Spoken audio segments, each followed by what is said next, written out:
A perfect marriage, a multi-million-dollar home, a baby on the way after years of heart-breaking struggle. Sarah Johnson had everything she'd ever dreamed of. The baby shower was the pinnacle of her joy, a room filled with pastel balloons and adoring friends. But when she held up a tiny pair of hand-knitted booties, her husband Mark leaned in close, and with a smile on his face he whispered 6 words that would detonate her entire world. He thought no one else heard. He thought he was in control. What he didn't know was that Sarah had a secret of her own, a secret contained in a single email that would expose his web of lies to millions before sunrise. The late afternoon sun, the color of warm honey, spilled across the manicured lawns of North Scottsdale, Arizona. It was the kind of light that made everything look expensive, from the terracotta roof tiles of the sprawling Tuscan-style homes to the diamonds that glittered on the fingers of the women arriving at 1284 Desert Bloom Lane. This was the home of Mark and Sarah Johnson, and today was a day meticulously curated for joy, their baby shower. To any outside observer, Sarah Johnson was the living embodiment of a dream fulfilled. At 34, she possessed a quiet, graceful beauty, high cheekbones, warm hazel eyes, and a cascade of chestnut hair that fell in soft waves around her shoulders. But today, her most prominent feature was the perfect round swell of her belly, showcased in a flowing, cream-colored empire waist dress. After 6 years of a silent, gnawing battle with infertility, the hushed appointments, the cyclical heartbreak, the invasive procedures that felt like a violation of body and soul, Sarah was finally miraculously pregnant. Her husband Mark was the other half of the perfect picture. Handsome in that effortless old money way, with a thatch of sandy blonde hair, a charmingly crooked smile, and the easy confidence of a man who had never known failure. As a partner at a successful private equity firm, he provided a life that was not just comfortable, but opulent. The house, the cars, the European vacations, he showered her with them all. He had been her rock through their fertility struggles, holding her hand during every negative test, his voice a soothing balm of reassurance. "It'll happen for us, Sarah Bear," he'd murmur into her hair. "I know it will." And it had. This pregnancy felt like the final triumphant piece of their puzzle. The baby, a girl they planned to name Isabella, was more than just a child. She was a testament to their love and perseverance. The baby shower was a reflection of Mark's grand gesture style of affection. No detail had been overlooked. A string quartet played softly on the flagstone patio. A caterer, poached from a Michelin-starred restaurant, served delicate hors d'oeuvres. A floral archway of white roses and baby's breath framed the entrance, and inside the great room was a sea of blush pink, gold, and cream. A mountain of perfectly wrapped gifts sat beside a custom-built rocking chair, a single enormous teddy bear nestled in its seat. Sarah moved through the crowd of 50 women, a practiced smile gracing her lips. She accepted congratulations, touched outstretched hands, and answered the same questions on repeat. "Yes, I'm feeling wonderful. Just a few more weeks. No, the nursery is all done. Mark finished it last weekend." Each sentence felt true and false at the same time. She was grateful, overwhelmingly so. But beneath the placid surface of her joy, a strange and unwelcome current of anxiety had been pulling at her for months. It was a formless, nameless dread. She couldn't articulate a feeling she dismissed as standard third trimester jitters. But it was more than that. It was a collection of small, dissonant moments that didn't quite harmonize with the perfect symphony of her life. There was the way Mark's phone, once casually left on the kitchen counter, was now perpetually glued to his hand, its screen angled away from her. There were the late nights at the office that seemed to coincide with a new, faintly floral scent on his suit jackets. There were the hushed, clipped phone calls he'd take in his study. The door firmly closed his voice, low and urgent. When she'd ask, he'd just smile, that disarming smile. "Just a sensitive deal, honey. You know how it is. NDAs and all that." Her sister Jessica saw it too. Jessica was 2 years younger, a paralegal with a razor-sharp mind and a protective instinct that was downright feral when it came to Sarah. She was the pragmatist to Sarah's dreamer. "I don't know, sir," Jessica had said, over coffee the week before, her brow furrowed. "He just seems slick. Too slick. It's like he's playing a part. The perfect husband, the doting father-to-be." "Jess, please." Sarah had sighed, placing a hand on her belly. "He's just excited. He's been amazing. He designed the entire nursery himself." "He paid a designer, Sarah." Jessica had countered her tone, gentle but firm. "There's a difference." Even Sarah's best friend Emily, a bubbly and optimistic kindergarten teacher, had dropped a strange comment. "It's so sweet how Mark is with you," she'd said. "But have you ever had a real screaming fight with him? I mean, a proper one?" Sarah had paused, and in that pause she realized they hadn't. In 6 years of marriage, through the gut-wrenching lows of infertility, Mark had never raised his voice. He'd been patient, understanding almost, unnaturally calm. His composure, once a source of comfort, now felt like a wall she could never quite see, let alone scale. The most jarring incident had happened 3 weeks ago. She'd been looking for a specific financial document in Mark's home office, a space he usually kept locked. She found the door ajar and slipped inside. In an unlocked drawer of his antique mahogany desk, nestled beneath a stack of old stock certificates, was a folder. It wasn't the folder that caught her eye, but the single sheet of paper inside. It was a receipt from a high-end jeweler, dated 2 months prior. The purchase, a diamond tennis bracelet. A very, very expensive diamond tennis bracelet. It wasn't for her.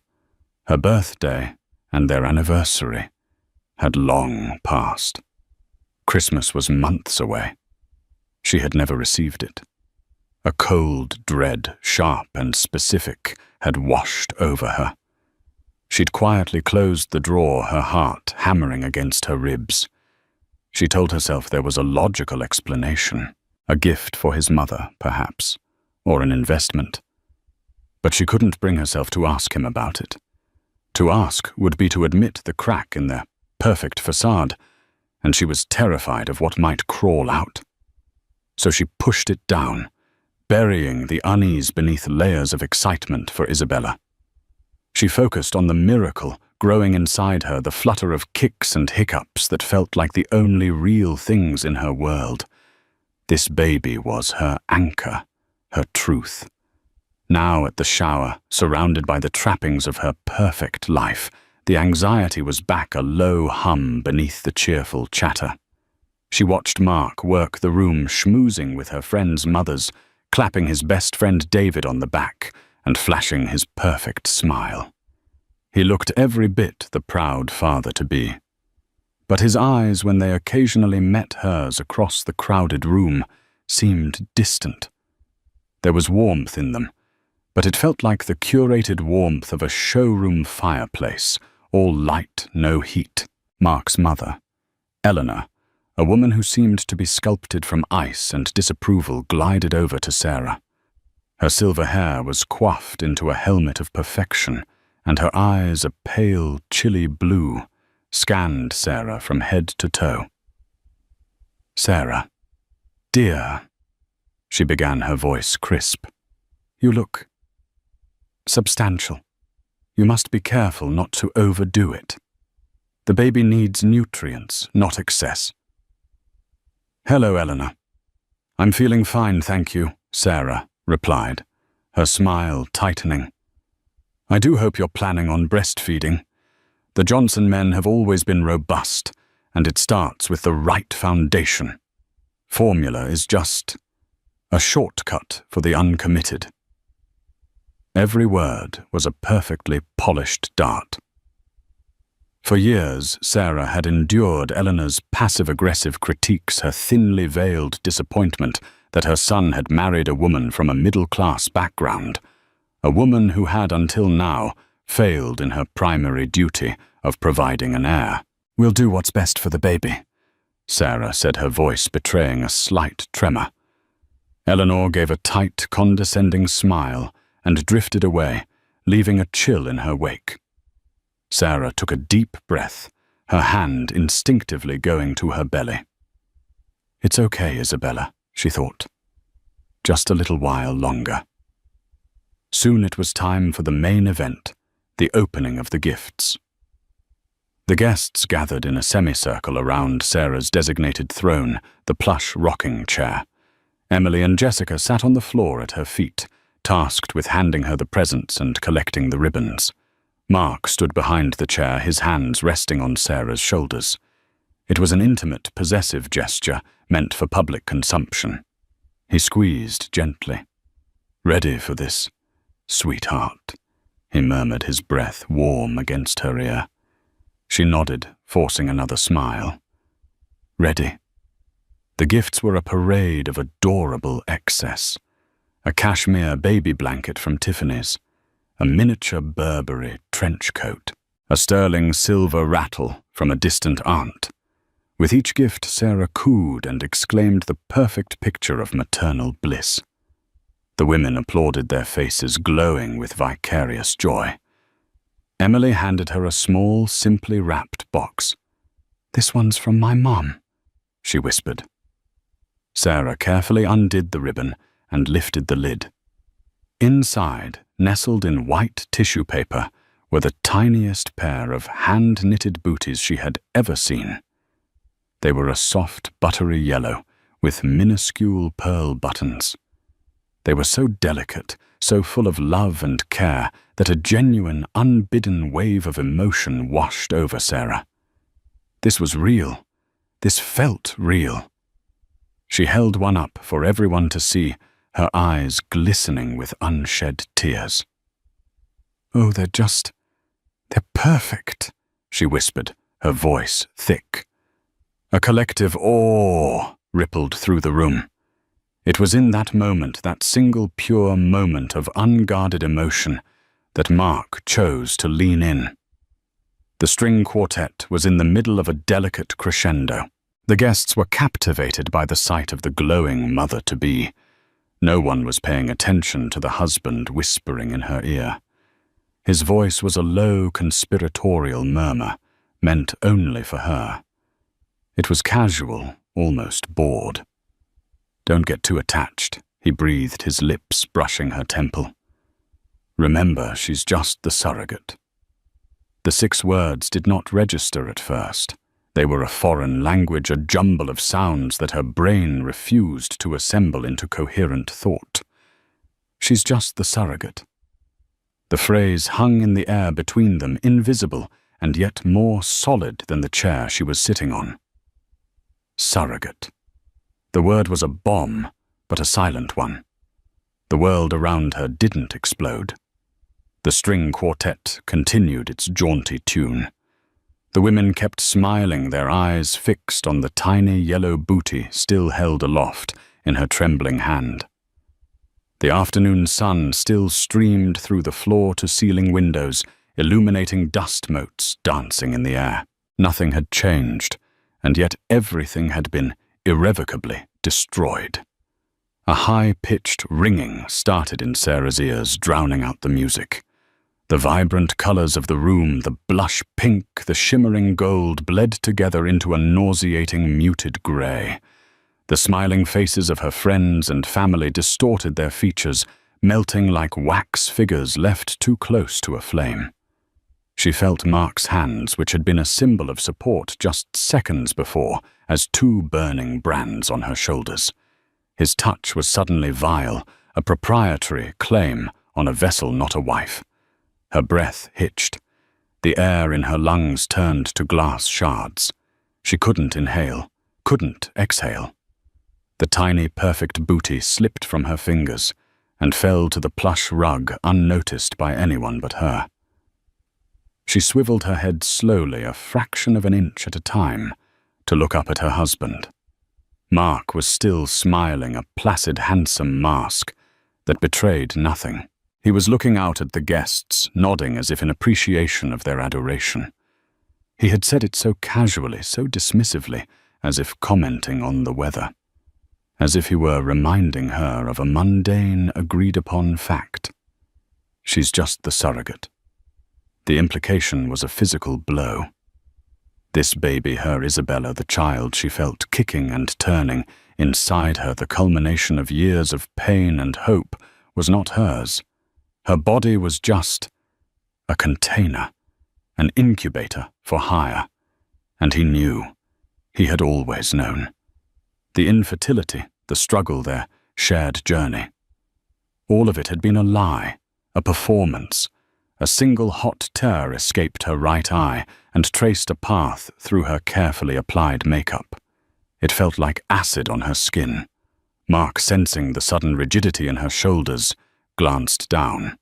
His smile faltered for a microsecond as he saw her face, the drained color, the wide, unblinking horror in her eyes.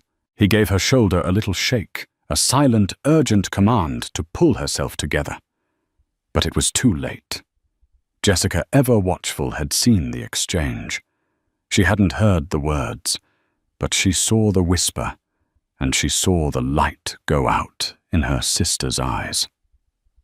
"Sir," Jessica's voice cut through the fog. "Sarah, are you okay?" The room's cheerful chatter faltered. A few heads turned. The spell was broken.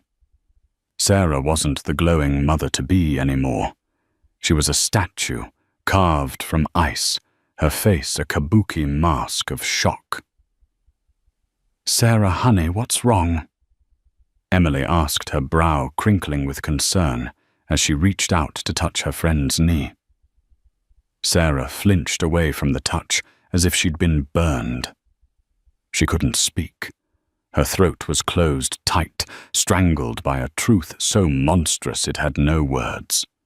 She stared straight ahead, her eyes fixed on the giant mocking teddy bear in the corner.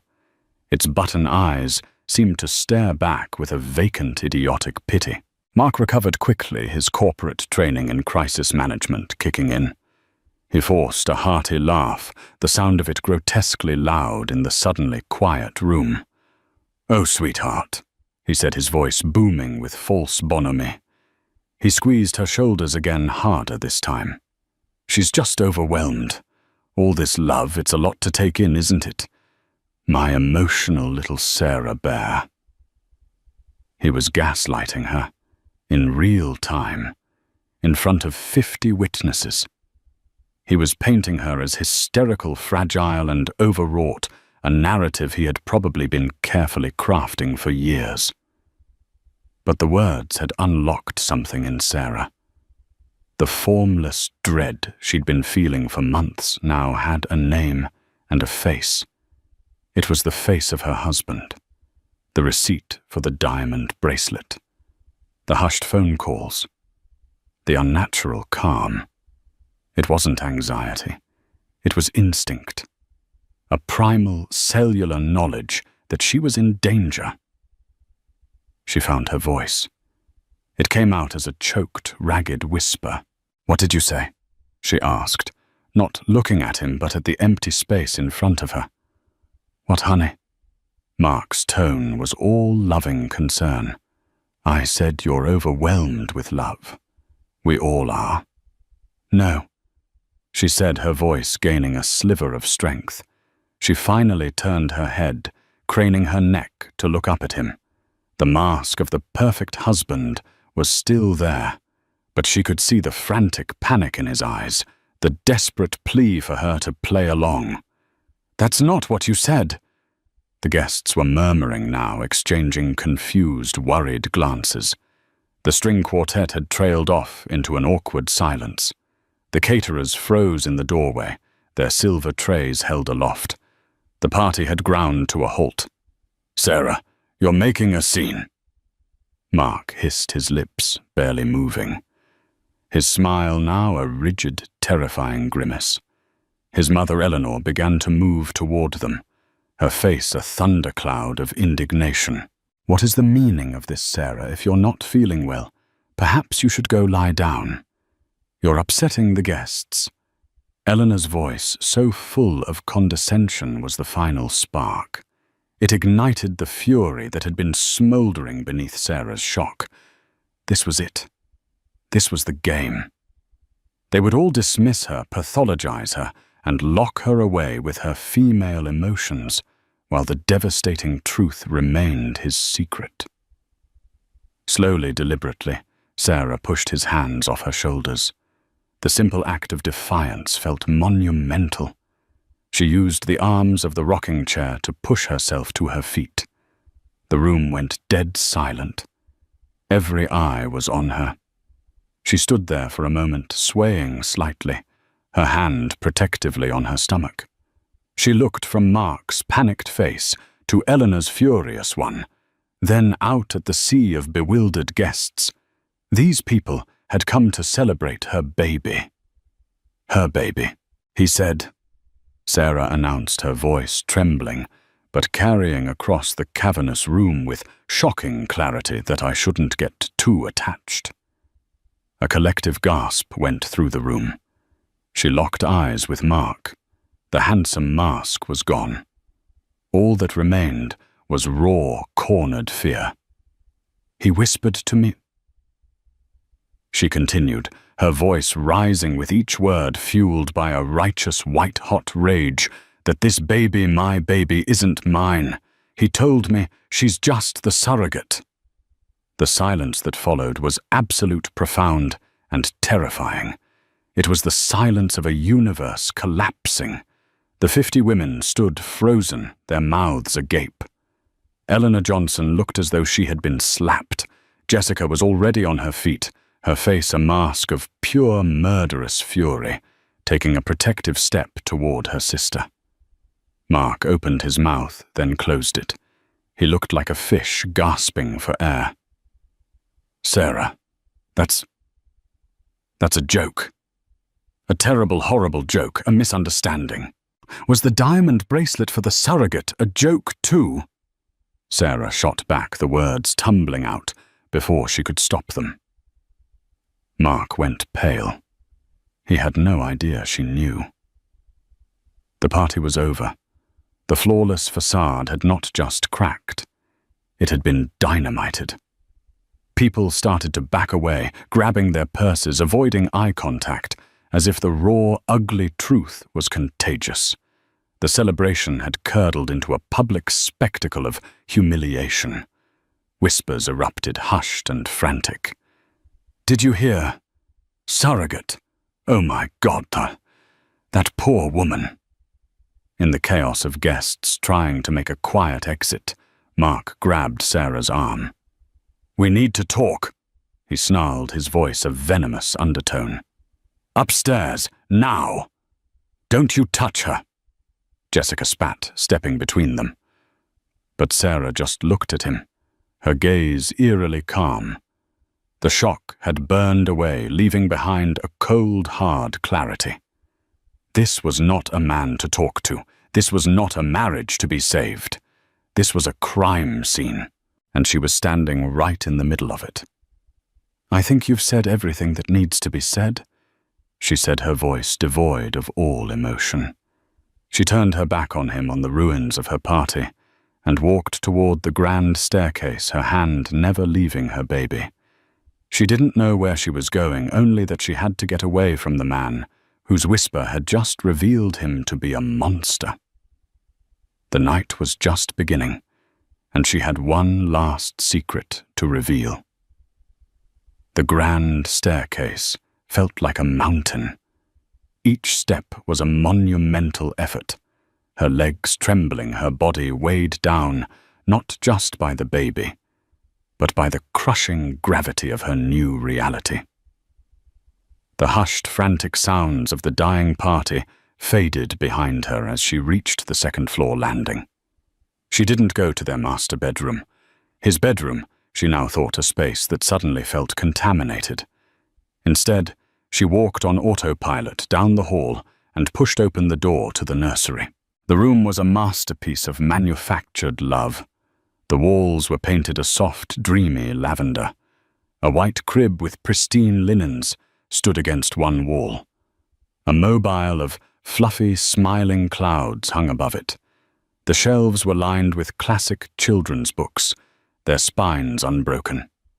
Mark had presented the finished room to her a week ago, with a flourish, and she had cried with happiness.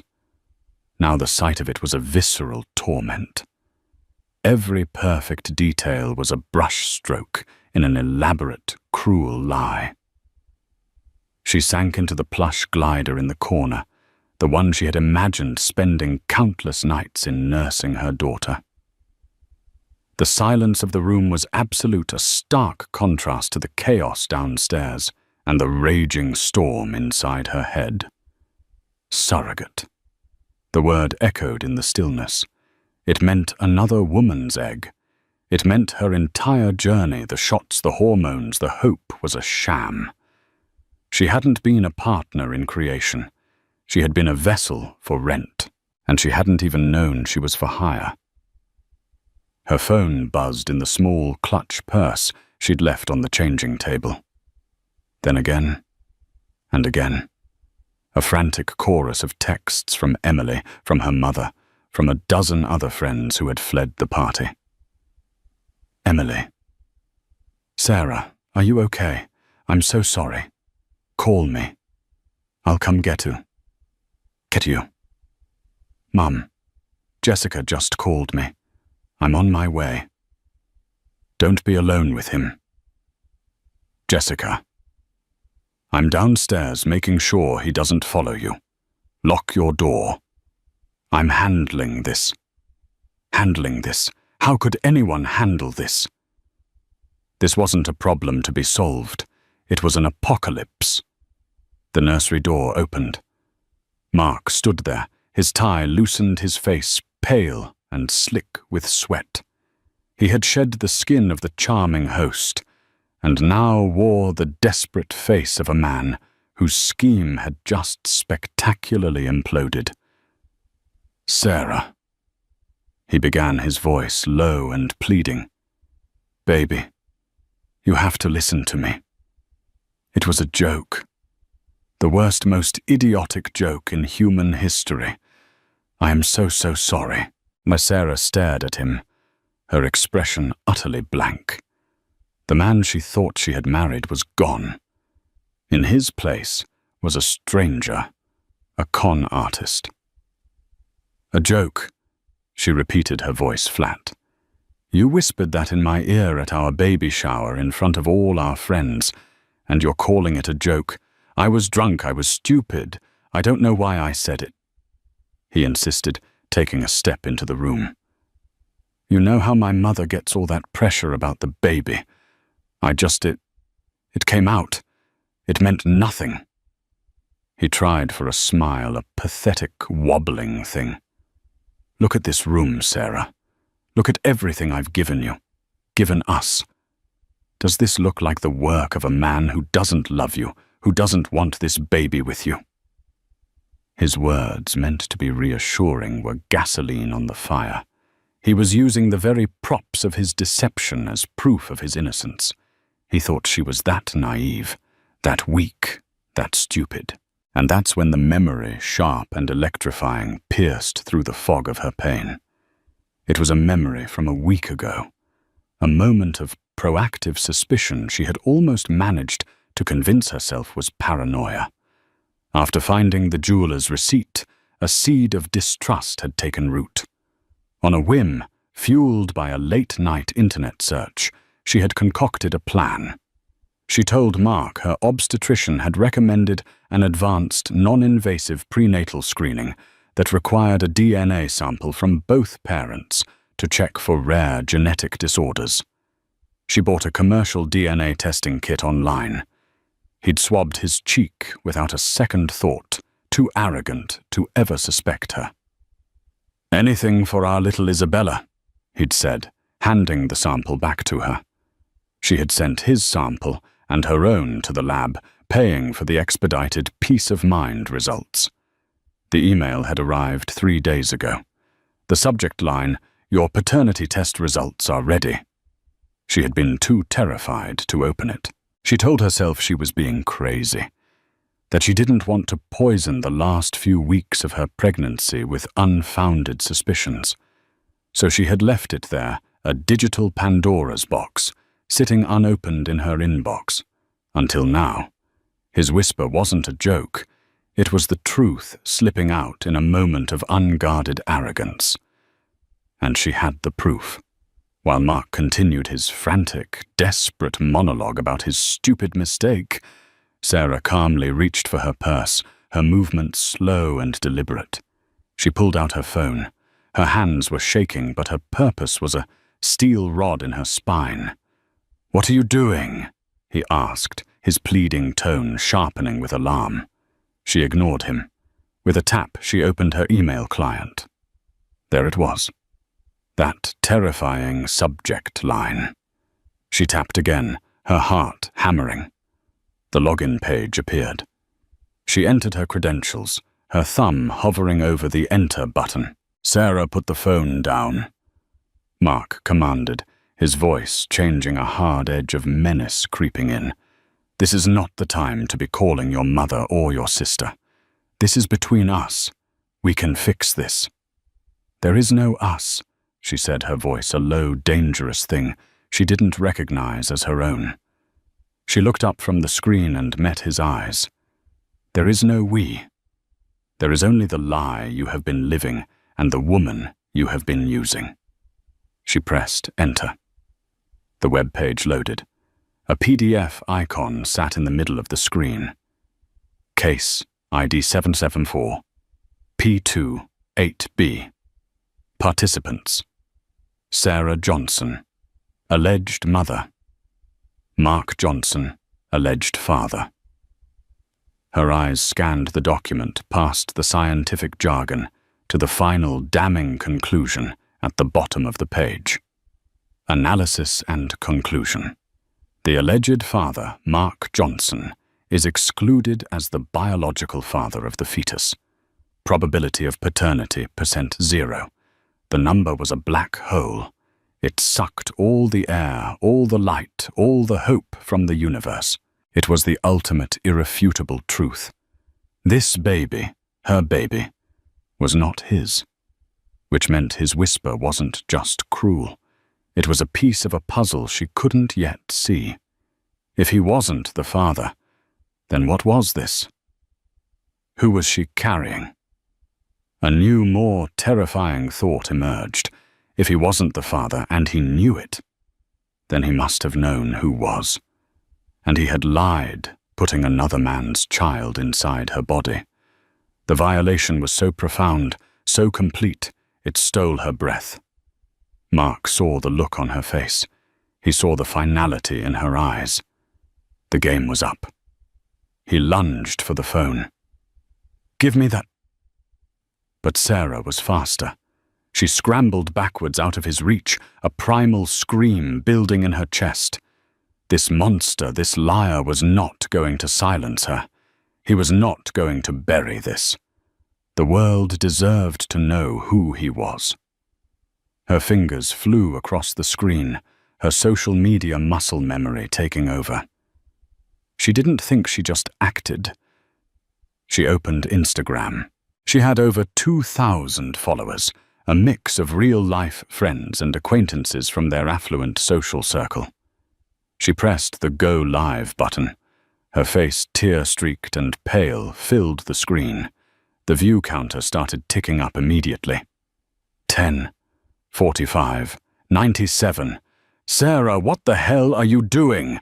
Stop it!" Mark roared, trapped on the other side of the crib.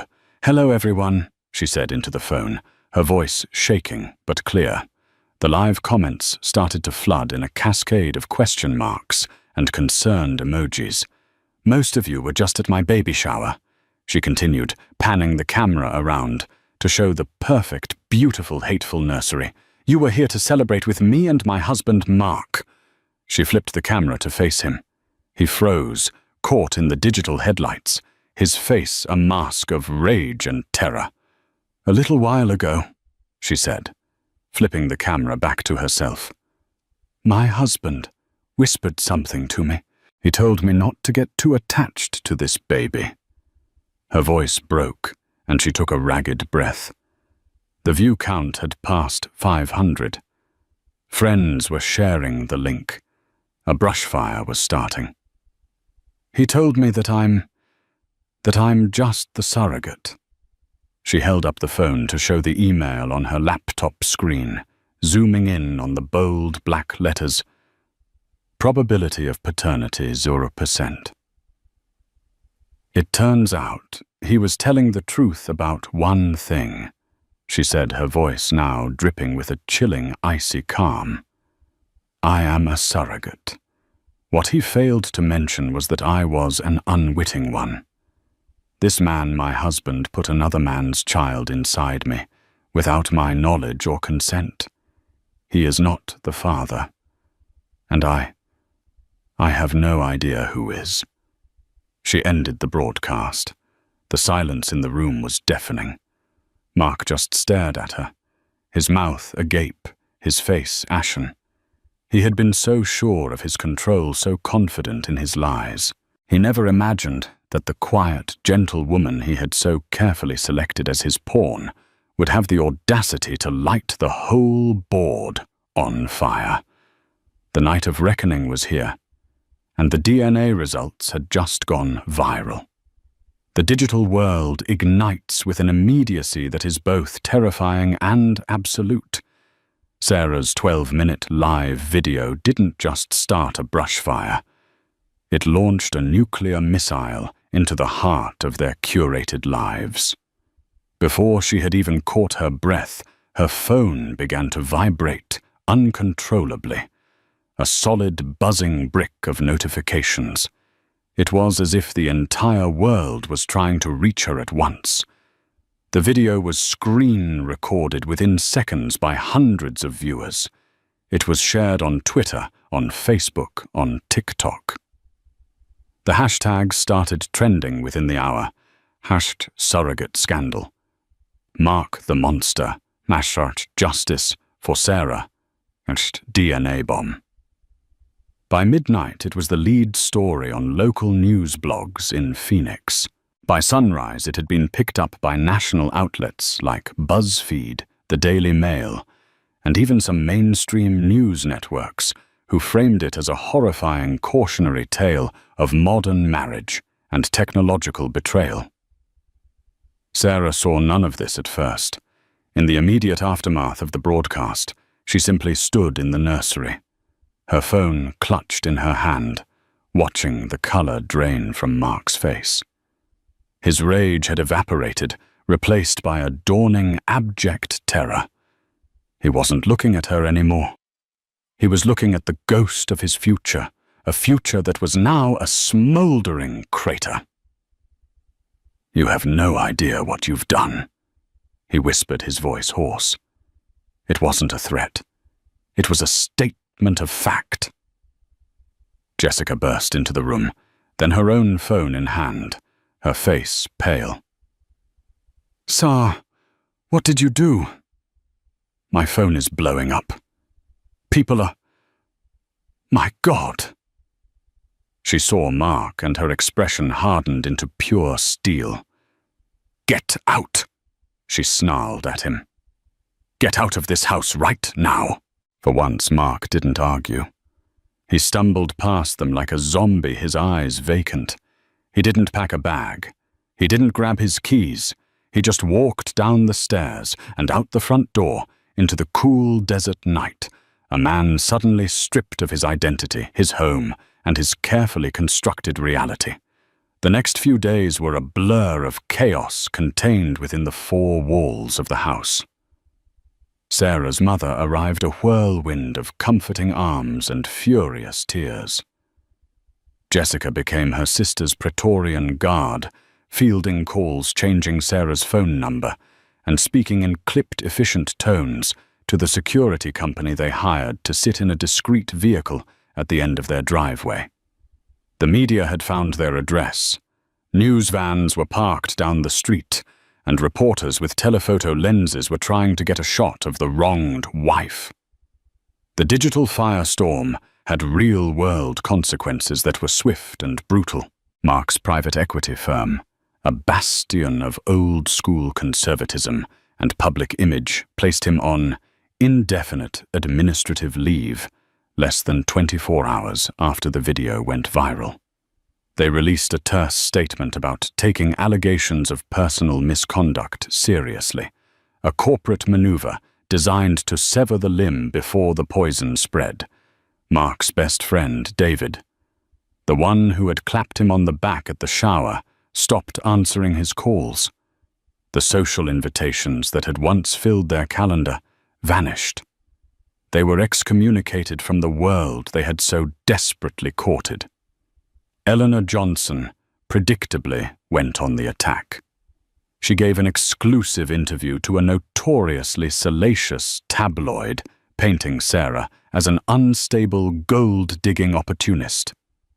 Sarah was always fragile. Eleanor claimed her face a mask of feigned concern. Mark loved her, but she was difficult, prone to fantasy.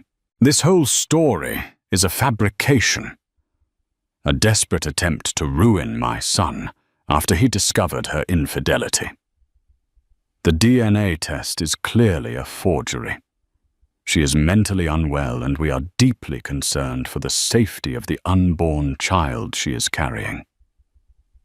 The narrative was vile, but it gained traction in the darker corners of the internet, where misogyny thrived.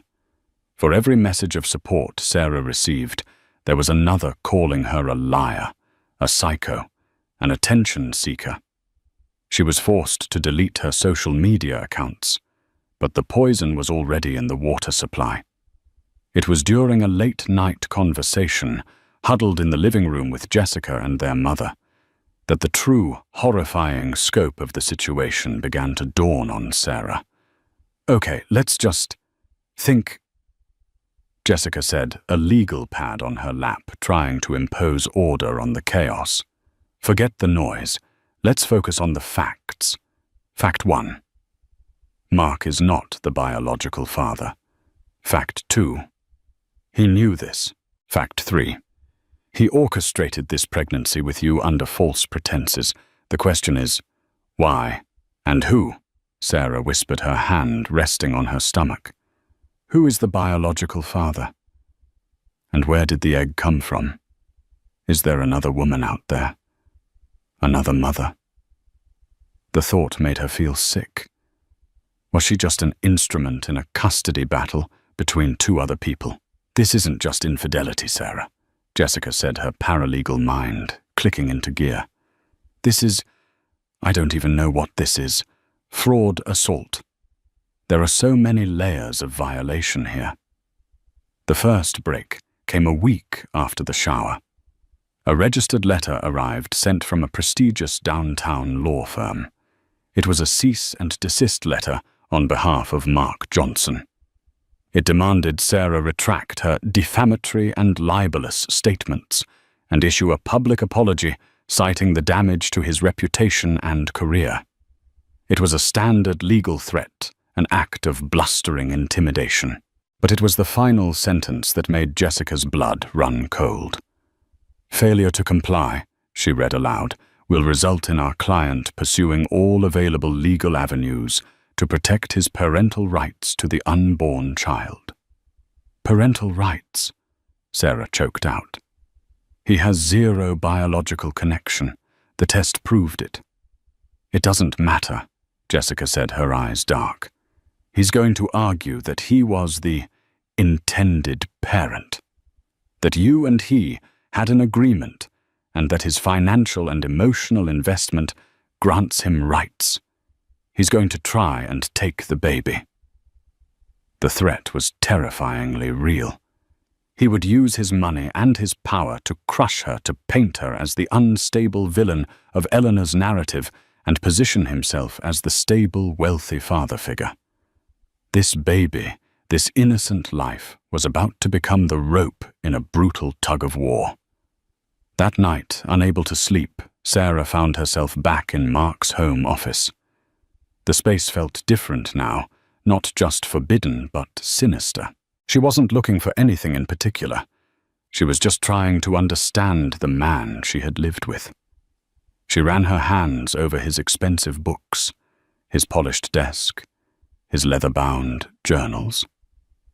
She opened a drawer, then another. And then she found it. Tucked away in the very back of his bottom desk drawer, beneath a mess of old cables and defunct electronics, was a thin, leather-bound folio.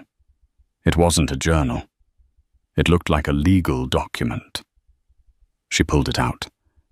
The cover was embossed in gold leaf with the words, "The Jonathan P. Johnson Family Trust." Jonathan P. Johnson was Mark's late grandfather, a ruthless real estate mogul who had built the family for fortune. Sarah had never seen this document before. Mark had always been vague about the specifics of his inheritance, simply saying it was complicated. She opened the folio. It was dense with legalese, but she scanned through it, her heart beginning to pound. She found the section on beneficiaries. It detailed the distribution of the massive estate upon the passing of Mark's father. And then she saw the clause. It was titled Article 4 Stipulations for Progeny. She read it once, then, twice the words blurring through a haze of disbelief.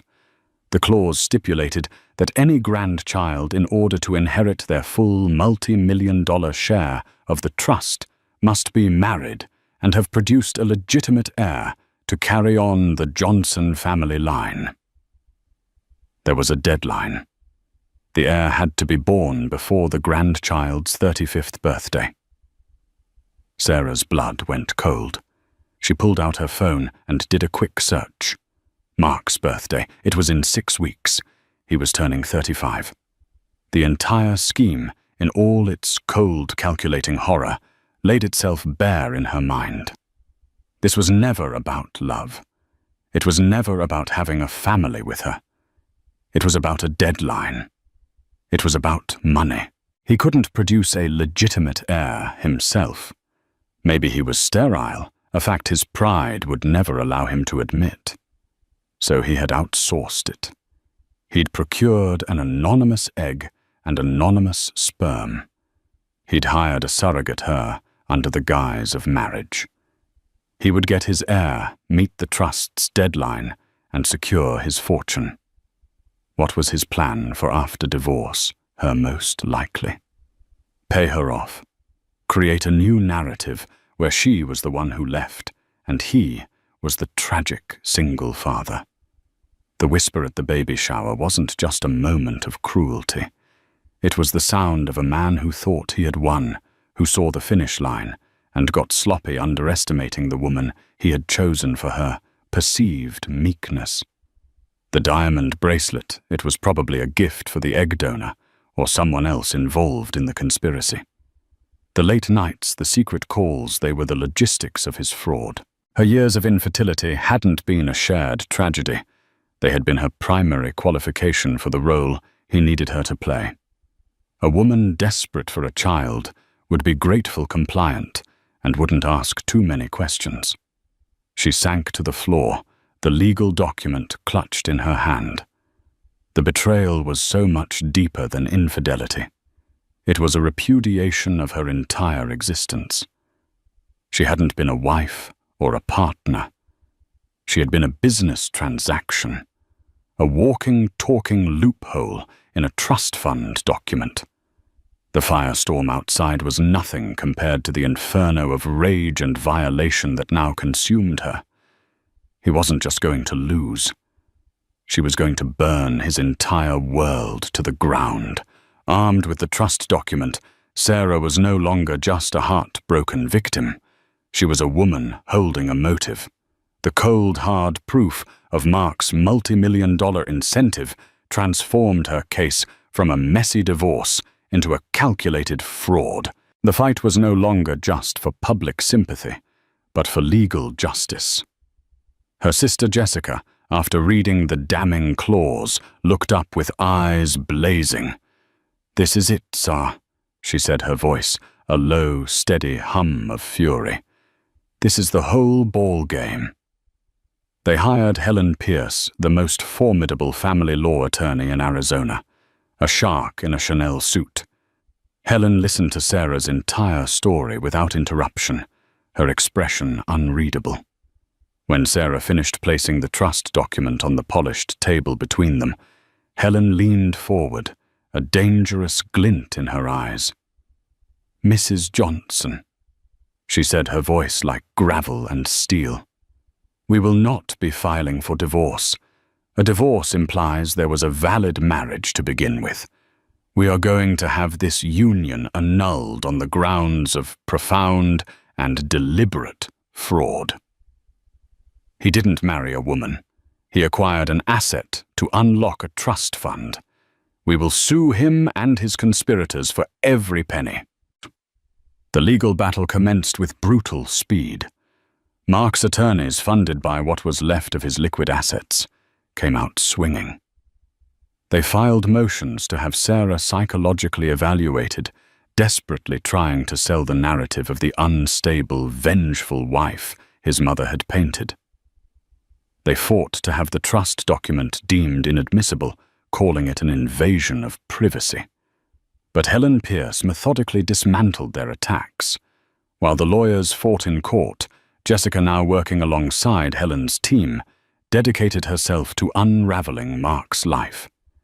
She spearheaded the effort to subpoena his financial records, poring over years of statements, searching for the missing pieces of the puzzle. It was there, buried in a mountain of transactions, that she found it a series of large payments to a shell corporation named DB Ventures LLC. DB. Jessica murmured, her paralegal mind instantly making the connection. David Barton, Mark's best friend and best man. The discovery was the key that unlocked the conspiracy's darkest chambers. A subpoena of DB Ventures' records revealed its sole purpose to facilitate Mark's scheme.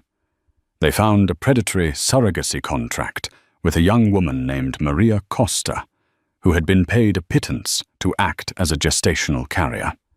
And they found records from a California fertility clinic that laid the final horrifying truth bare.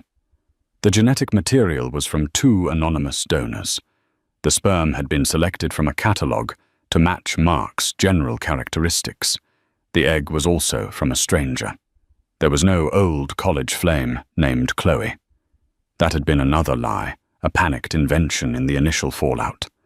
Mark had no biological connection to this child whatsoever. He had simply commissioned a designer baby to meet a deadline, and his best friend David Barton had managed the logistics. The late nights, the secret calls it, was the business of their conspiracy. The betrayal was staggering in its scope. Mark had used Sarah's body, Maria's body, and the genetic material of 2 strangers, all in the cold pursuit of wealth. He never wanted to be a father. He wanted a living, breathing key to a vault. Faced with a subpoena and the threat of criminal charges, David Barton folded. He agreed to testify against Mark in exchange for immunity, providing a detailed account of the entire scheme. The final piece was finding Maria. Helen's investigators located her in a small San Diego apartment, terrified and confused. Against her lawyer's initial advice, Sarah insisted on meeting her. The 2 women sat in a neutral office, their pregnant bellies a silent testament to the man who had deceived them both. Maria, speaking in hesitant English, explained she believed she was carrying a baby for a loving couple, where the wife, Mrs. Johnson, was the biological mother who simply couldn't carry the child herself. Seeing this gentle, frightened young woman, another pawn in Mark's cruel game, extinguished the last of Sarah's grief, replacing it with a cold, diamond-hard resolve. This was no longer just about her own pain. It was about protecting the two innocent children, biological siblings conceived as props in this monstrous fraud. The trial was a media spectacle, but it was decisively short. With David Barton's damning testimony, the irrefutable trust document, the fraudulent surrogacy contract, and the 0% paternity test, Mark's defense crumbled into dust. The judge, a stern woman in her 60s, was visibly appalled by the evidence. In her ruling, she didn't mince words, calling Mark's actions a campaign of profound psychological terrorism. The annulment was granted. The judge issued a ruling that permanently stripped Mark of any and all parental claims to both unborn children, calling his connection to them a biological and emotional fiction. His assets were frozen, and in the final crushing blow, the judge referred the entire case to the district attorney's office for a criminal investigation. Sarah walked out of the courthouse, leaving Mrs. Johnson behind in the wreckage. She wasn't a wife anymore. She was Sarah Miller again, her maiden name, a shield and a promise. She stepped into the blinding Arizona sun, not as a victim, but as a survivor who had burned her predator's world to the ground. She was, for the first time in years, truly free. The aftermath of the trial was less a chaotic storm and more a quiet, steady rain washing away the debris of Sarah's former life. She sold the sprawling Scottsdale house, a monument to a beautiful lie, and with the proceeds from the sale and her substantial fraud settlement, she moved north. In the mountain town of Flagstaff, she bought a modest home, trading the desert's bleached memories for the scent of pine and the quiet reality of her new life with Lily Hope Miller. Her days, once measured by social engagements, were now marked by the simple, messy, joyful rhythms of motherhood. The fates of the men who built the lie unfolded with grim, karmic precision. Mark Johnson's calculated scheme for an inheritance ended with a 3-year federal prison sentence for fraud. His name disgraced and his assets gone. He lost the fortune he had sacrificed his soul to obtain. David Barton, his accomplice, avoided prison by testifying against his friend, but his career was shattered, his reputation as a man of treachery preceding him wherever he went. Eleanor Johnson simply faded into social exile, a woman undone by her son's monstrous ambition. Sarah's most surprising act of reconstruction involved Maria Costa. Using a portion of her settlement, Sarah established a trust for the young woman, giving her the financial security Mark had used as bait. When Maria gave birth to a healthy boy, Lily's biological brother, an unlikely family was formed. Linked by the two children and the shared trauma inflicted by the same man, Sarah and Maria forged a bond of mutual support, creating something true from the ashes of a profound deceit. For Lily, Sarah began a journal. She filled its pages with the whole truth, not to dwell on the pain, but to frame the story as one of resilience.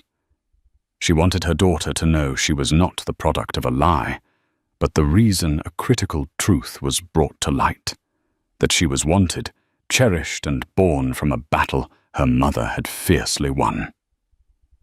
Years later, Sarah still received occasional emails, messages from women who saw her story and found the courage to question their own realities, to fight back against the gaslighting in their own lives. She had never intended to be a symbol for anyone. Her viral video was an act of desperation, a primal scream for justice. Yet in saving herself, she had accidentally become a beacon. The whisper at the baby shower was meant to be her end, but it was just the beginning. It had set her free to build a life that was finally beautifully her own. Sarah's story is a harrowing reminder that sometimes the most picture-perfect lives hide the most monstrous secrets. It's a story of unimaginable betrayal, but it's also a story of incredible strength. She transformed from a victim of a diabolical fraud into a warrior who fought for her child and her own truth. By refusing to be silenced, she didn't just expose a monster. She reclaimed her own life, and in a twist, she never expected created a new unconventional family built on honesty and mutual respect. Her journey from the depths of despair to becoming a symbol of resilience for others is a testament to the power of a woman who decides she will no longer be a pawn in someone else's game. What did you think of Sarah's incredible story? Could you ever forgive a betrayal this deep? Let us know your thoughts in the comments below. If this story touched you, please give this video a thumbs up. Share it with someone who needs to hear it, and make sure you subscribe to our channel for more unforgettable real-life stories. What happens when a lie is more powerful than a heartbeat? For Isabel Sterling, her husband's name was a shield, a promise of a perfect life carved in gold and whispered in the most exclusive circles of London. She had the mansion, the glamour, and the one thing she'd always dreamed of: a child growing within her, a true heir to the Sterling fortune. But in the shadows of their perfect world, a venomous whisper was taking root. A mistress, a lie about a phantom pregnancy, and a husband blinded by betrayal. This isn't a story about a simple affair. It's the story of how a millionaire, in a single devastating act, chose to believe a calculated deception and threw his genuinely pregnant wife out into the cold, unforgiving night. Prepare yourselves, because the truth is always more shocking than the lie. The Sterling residence, a palatial white stucco mansion overlooking Regent's Park, was less a home and more a monument to Damien Sterling's success. Its gardens were meticulously sculpted. Its windows gleamed like polished diamonds, and inside the air itself seemed to hum with the quiet, confident thrum of immense wealth. Damien, at 34, was the architect of this empire. The CEO of Sterling Innovations, a tech conglomerate that had disrupted global logistics. He was sharp, decisive, and possessed a charisma that could command a boardroom or charm a princess with equal ease. His wife Isabel was the mansion's soul. She was not the product of a corporate merger or a social climbing family. She was a former art historian whose quiet intelligence and gentle grace had captivated Damien 5 years prior. She moved through the cavernous rooms not as a conqueror, but as a caretaker, replacing the coldness of marble with the warmth of fresh flowers and the echo of a kind word to the staff. To the outside world, they were the perfect couple: power and grace, ambition and heart. For weeks, Isabel had been holding a secret, a precious, fragile thing she kept wrapped in silent joy. She was pregnant. After 2 years of quiet hope and hushed disappointments, the confirmation from her doctor felt like the sun breaking through a perpetual fog.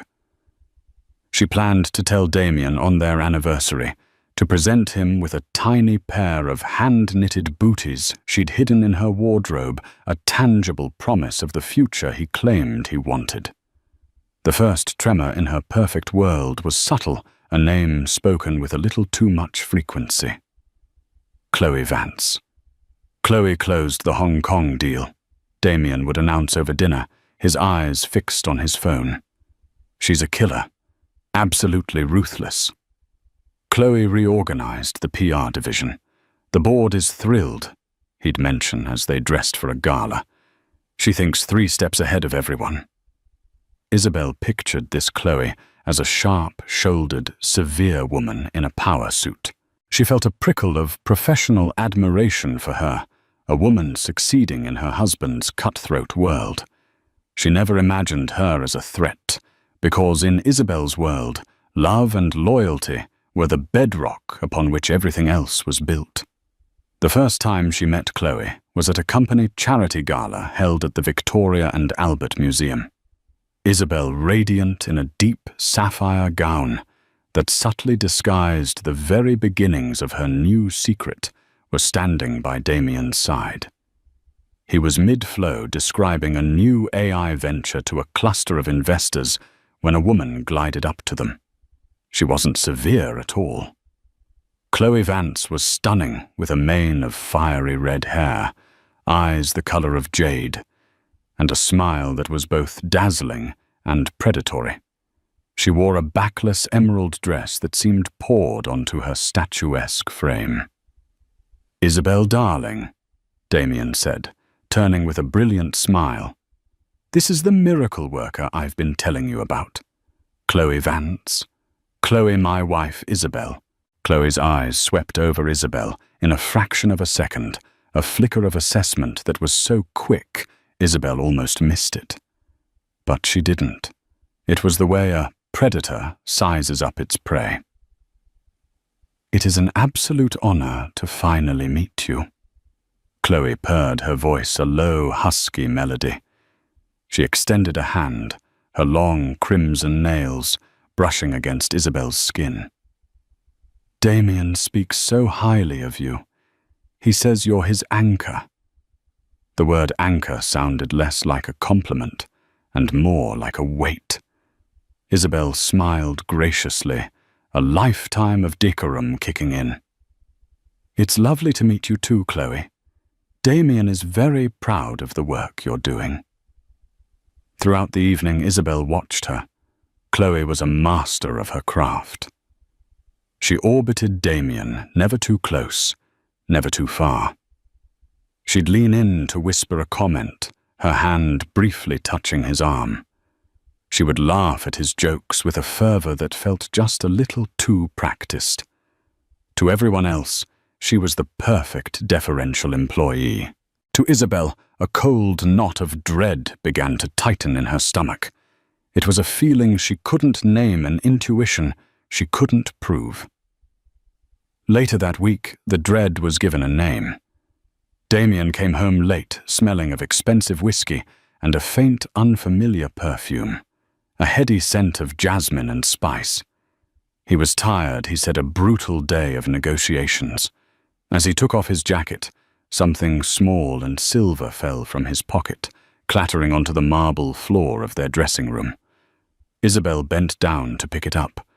It was a single earring, a delicate modern design of a silver serpent. She'd seen its twin dangling from Chloe Vance's ear at the gala. Her heart hammered against her ribs. She held it up. "Damien, what is this?" He glanced at it, his expression unreadable. "Oh, that must be Chloe's. We were all working late in the conference room. She must have dropped it.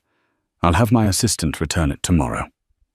His explanation was smooth, plausible, but the ease with which he said it, the lack of surprise, sent a shard of ice through Isabel's veins. He didn't meet her eyes.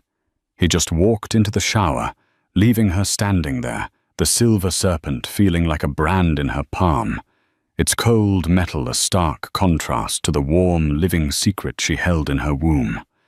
The lie had been born, and Isabel, standing in her gilded cage, was about to find out how easily its golden bars could be bent into a weapon. The discovery of the earring shifted the atmosphere in the Sterling mansion from one of quiet luxury to one of tense, unspoken suspicion. Isabel tried to dismiss it, to tell herself she was being paranoid, hormonal even. But the seed of doubt, once planted, began to sprout insidious roots. Chloe's name was no longer just a mention of professional success. It became a constant, invasive presence. Damien's phone, once left casually on the nightstand, was now perpetually screen down. He had emergency late-night calls that required him to step out onto the balcony, his voice a low, urgent murmur carried away by the London wind. Business trips to Zurich and Singapore were added to his calendar at the last minute, trips Chloe was also coincidentally required to attend. Chloe, for her part, began a campaign of subtle psychological warfare.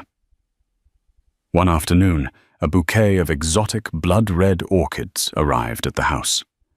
The card, in a flamboyant script, read, "To the Sterling home, a little something to brighten the place up. We all work so hard to keep it running. CV." It was a power play disguised as a gift, a declaration that she too was a pillar of Damien's world. Isabel quietly told the housekeeper to put them in a distant guest room. The gaslighting was masterful. When Isabel, her voice trembling slightly, asked Damien why he was so distant, he would look at her with feigned concern. "Distant, darling. I'm closing the biggest merger of my career. I'm under immense pressure. I need your support, not accusations." When she mentioned the constant texts he received at all hours, he sighed with exasperation. "It's a global business, Isabel. It's 9 a.m. in Tokyo. Do you want me to just switch off? Chloe is managing the Asian markets for me. She has to keep me updated." He made her feel needy, paranoid, and worst of all, ungrateful. He was building an empire for them, he insisted. Why couldn't she see that meanwhile, Isabel's pregnancy was progressing? Morning sickness became a daily reality, a wave of nausea that she had to hide, attributing it to a migraine or a bad oyster. She hadn't yet told Damien. The perfect, joyful moment she had envisioned was gone, replaced by a gnawing anxiety. How could she bring a child into a home where its own mother felt like an intruder? The breaking point came during a weekend they were meant to spend at their country estate in the Cotswolds. It was their anniversary. Isabel had packed the tiny booties, determined to reclaim their relationship, to remind him of the life they had promised to build together. On Friday afternoon, as she was about to call their driver, Damien walked into the library, his face a mask of regret. "Darling, I'm so sorry." He began, the words already sounding hollow. "Something's come up. A massive server breach at the Frankfurt office. It's all hands on deck. I have to fly out tonight." Isabel's heart sank. "Tonight, Damien? It's our anniversary weekend." "I know, and I feel terrible. Believe me, I'd rather be with you." He walked over and kissed her forehead, a gesture that felt more like a formality than an act of affection. "Chloe is already at the airport, sorting out the logistics with the German team. I have to go." The casual mention of her name was like a slap. "Of course, Chloe is there." Damien's eyes hardened. "What is that supposed to mean?" "She's my senior VP. Her job is to handle crises. Are we really going to do this again, Isabel?" "Right now." Defeated, she just shook her head. "No, go. Save your company." He left. The house fell silent, vast and empty. That evening, Isabel sat alone in their cavernous dining room, the chef's celebratory meal untouched. She scrolled through her phone, a masochistic impulse guiding her fingers to a popular high society Instagram blog. And there it was, a spotted post. A grainy photo taken within the last hour from inside the exclusive private terminal at Heathrow. It showed two figures boarding a private jet. Damien, his arm casually draped around the shoulders of a woman with unmistakable fiery red hair. They were laughing. The caption read, "Tech mogul Damien Sterling and a mystery redhead off for a romantic getaway. Looks like business is booming." The phone slipped from her numb fingers and clattered onto the table. There was no server breach in Frankfurt. The only thing in crisis was her marriage, the Cotswolds, their anniversary, their future. It was all a lie to facilitate a weekend away with his mistress. A wave of nausea more violent than any morning sickness washed over her. But this time it was followed by a walled-hard clarity. The intuition she'd tried to suppress, the whispers she'd tried to ignore. It was all real. She was not paranoid. She was being played for a fool. She walked upstairs, her steps heavy, with a grief so profound it felt like a physical weight. She opened her wardrobe and took out the small, beautifully wrapped box. She untied the silk ribbon and lifted the lid. The tiny cream-colored booties lay nestled in tissue paper, a symbol of a future that now felt like a cruel joke. Tears finally streamed down her face, hot and silent. She was alone in a house that no longer felt like a home, pregnant with the child of a man who was at that very moment in the arms of another woman. The serpent's whisper had become a roar, and it had devoured her world whole.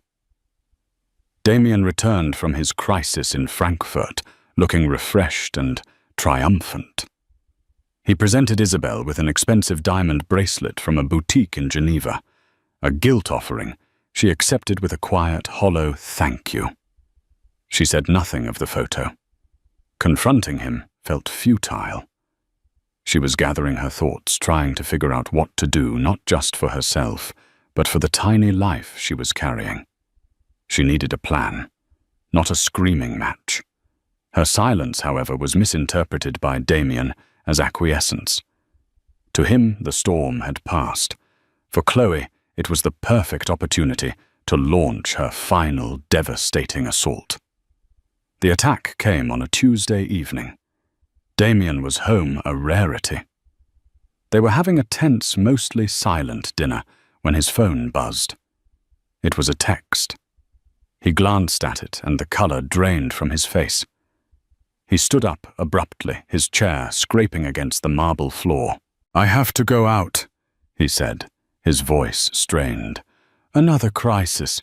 Isabel asked, her tone flat. "Yes. Something personal. I'll be back later." He was gone before she could say another word. He didn't come home until 3 a.m. He looked shattered. His suit rumpled, his face etched with a mixture of horror and something else. A grim, conflicted responsibility. He found Isabel waiting up for him in their bedroom, a book lying unread in her lap. He didn't apologize for the hour. He just stood at the foot of the bed and said the words that would detonate their lives. "It's Chloe," he said, his voice raspy. "Isabel. She's pregnant." The world tilted on its axis. Isabel stared at him, sure she had misheard. "What? She's pregnant," he repeated, running a hand through his hair distractedly. "She told me tonight. She's about 8 weeks along. She's terrified. She didn't want to tell me. She didn't want to ruin this." He gestured vaguely at the opulent room at their life. Isabel felt a hysterical laugh bubble in her chest, but it came out as a strangled gasp. "She's pregnant. After your business trip to Frankfurt." It happened before that. He snapped, his guilt manifesting as anger. "It was a mistake. A couple of times after we worked late. It was meaningless, Isabel, I swear. It just happened. A meaningless mistake now has a heartbeat, apparently." She shot back, the sarcasm dripping with pain. Damien flinched. He started pacing, the frantic energy of a trapped animal. She was going to handle it on her own. She never wanted to be a problem, but she had a scare tonight, some cramping. She went to the hospital. Everything is okay, but the doctor, it made it all real for her. She broke down. She felt she had to tell me. Every word was a carefully rehearsed line fed to him by a master manipulator. Chloe had laid the perfect trap. The scare, the reluctance, the breakdown. It was all designed to make him feel like her protector, to paint her as a tragic, vulnerable victim. And then Chloe delivered her masterpiece of deception. The next day, Damien sat Isabel down in their sunroom, a place where they used to read the Sunday papers together. He looked like a judge about to deliver a death sentence. "Chloe wanted you to see this," he said, sliding a photograph across the glass table. "She wants to be transparent." Isabel picked it up. It was a sonogram, a grainy black and white image of a tiny bean-shaped fetus. The top corner of the printout had a name C. Vance and a date from the previous evening. Isabel stared at it. Her own first sonogram picture was tucked away in her bedside table drawer. It looked so similar. It was the universal image of early life. But this one felt like a forgery, a desecration. It was a lie printed on thermal paper. Chloe had likely downloaded a stock image from the internet and paid a graphic designer a paltry sum to Photoshop her name onto it. It was a simple, brutally effective deception. "She feels terrible about this, Damien said, using her old pet name, a desperate attempt to soften the blow. "She knows she's destroyed everything. She even suggested she could go away, have the baby somewhere else, and I could support them from a distance." The calculated magnanimity of the offer was Chloe's checkmate. It made her seem noble, self-sacrificing. It was designed to make Damien say what he said next. "But I can't do that," he said, his jaw tight. "I can't let my child grow up without a father. I caused this. I have to take responsibility." Isabel looked from the fake sonogram to her husband's tormented face. He was completely ensnared. Chloe hadn't just seduced him. She had colonized his conscience. He saw himself as a man of honor, forced to do the right thing in a terrible situation. He didn't see the puppeteer pulling his strings. She felt a sudden, profound calm. The shock had given way to a chilling resolve. The game was no longer about saving her marriage. It was about survival. "And what does taking responsibility look like, Damien?" she asked, her voice steady, devoid of the tears he expected. He looked at her, and for the first time she saw the cold, hard calculation in his eyes. The CEO was back. He was managing a crisis, and she was now a liability. "I don't know yet," he said, "but things are going to have to change." Isabel knew exactly what that meant. The phantom pregnancy had done its work. It had created a phantom heir, and in the sterling empire there was only room for one. The days that followed were a cold war fought in the silent, opulent corridors of the mansion. Damien treated Isabel with a detached, clinical politeness that was more chilling than any argument. He was an executive managing a hostile takeover of his own life, and she was the asset being liquidated. He had lawyers on the phone at all hours, their hushed conversations about settlements and non-disclosure agreements drifting from his study. Chloe, meanwhile, was nowhere and everywhere. She didn't come to the house, but her presence was a toxic miasma. There were florist deliveries of funereal white lilies, Chloe's favorite, and calls that Damien would take with a pained, "I'm with Isabel right now. I'll call you back," a performance of sensitivity that was purely for his own benefit. Isabel knew her time was running out. The lie was solidifying, hardening into an accepted truth in Damien's mind. Her own truth, her own secret, felt fragile and powerless against it. She had to tell him. It was her last desperate card to play. She chose a Thursday night, A storm was brewing over London, the sky a bruised purple. The dramatic fallacy was not lost on her.